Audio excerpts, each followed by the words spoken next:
Yo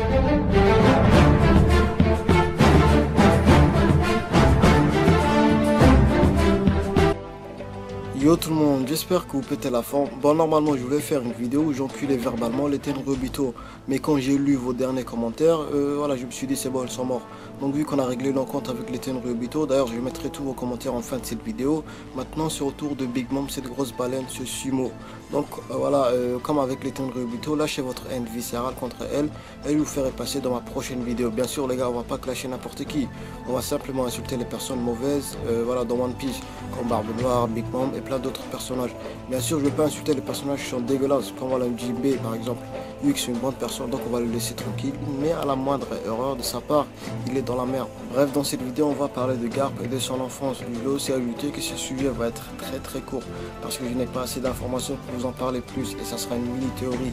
Les mini-théories seront des théories très courtes qui vont durer 3 à 4 minutes.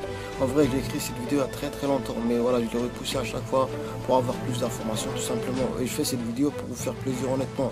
On va dire voilà, prenez cette vidéo comme un bonus tout simplement. Bref, n'oubliez pas de venir me follow sur Twitter, de lâcher un pouce bleu pour me motiver encore plus. Je vais arrêter de me casser les couilles les gars et passons direct à cette vidéo.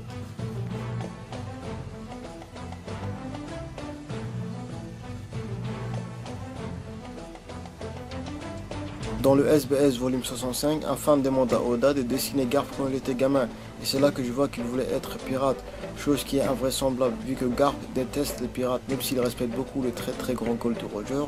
Donc Oda veut nous faire comprendre que Garp avait pour objectif de devenir un pirate quand il était gamin. Je sais pas pour vous, mais cette photo me rappelle fortement Sabo quand il était gamin lui aussi.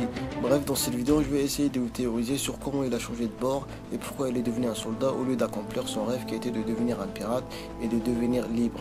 Monkey D. Garp a grandi dans le royaume de Koa, un royaume très dégueulasse vu que c'est gouverné par les Tenryu Obito, les cousins du mec dégueulasse qui sait pas se moucher.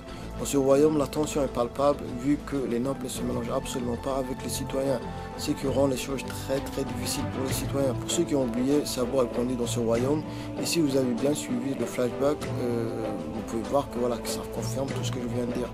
Donc pour moi, Garp a eu la même enfance que Sabo, c'est-à-dire il est né dans une famille très noble ou bien une famille très riche qui ne voulait pas qu'il se mélange avec les classes sociales qui sont inférieures à les leurs.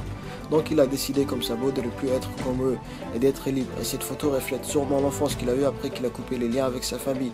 Un petit peu comme celle-ci avec Sabo après qu'il s'est enfui de sa famille. Bon, maintenant il y a une question que je me pose et que vous vous posez sûrement aussi, c'est pourquoi il n'est pas devenu un pirate. Et ben je pense qu'un incident comme l'incendie du gré terminal s'est produit et que cette fois-ci c'est pas un membre de révolutionnaire qui l'a sauvé mais plutôt un soldat de la marine. Et je pense que ce soldat qui ignore son identité lui a sûrement inculqué les valeurs de la marine et le fait d'être juste, c'est pour ça qu'il est devenu un marine et qu'il est devenu libre à sa façon. Et les personnes qui sont sûrement responsables de l'incident que Garp a eu à son enfance sont sûrement des pirates, et je ne serais pas vraiment étonné qu'il ait changé de rêve après que certains d'entre eux lui ont fait la misère, lui ont fait du sale. Bon voilà, je vais m'arrêter ici sur ce sujet et on va passer aux commentaires que vous m'aviez envoyés sur les Tenryu Obito sur ma dernière vidéo. Bande de sales Tenryu Obito, oui ils sont très sales je confirme, mais je pense que tu peux faire mieux, voilà, sois plus sale envers eux. Tenryu Obito, vos mères les facochères chauves qui mettent du gel. Le Tenryu Obito avec la mort, c'est un gros tas de merde, il devrait être le mari du pudique. Non, les Tenryu Obito doivent se marier avec des facochères, parce qu'ils font partie de la même race. Les dragons célestes sont encore plus dégueulasses que la bouteille qui racle le fond du pantalon de cette raclure de titre. Ça c'est une punchline. Ces trous de cul de Tenryu Obito sont tellement sales que tous les papiers toilettes du monde ne suffiraient pas pour les laver.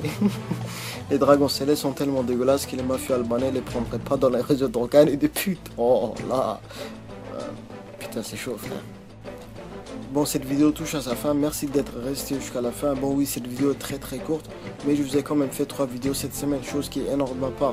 N'oubliez pas de lâcher votre haine Super Saiyajin contre Big Mom, cette grosse vache. Moi je vous dis à plus tard, les Nakama, ciao.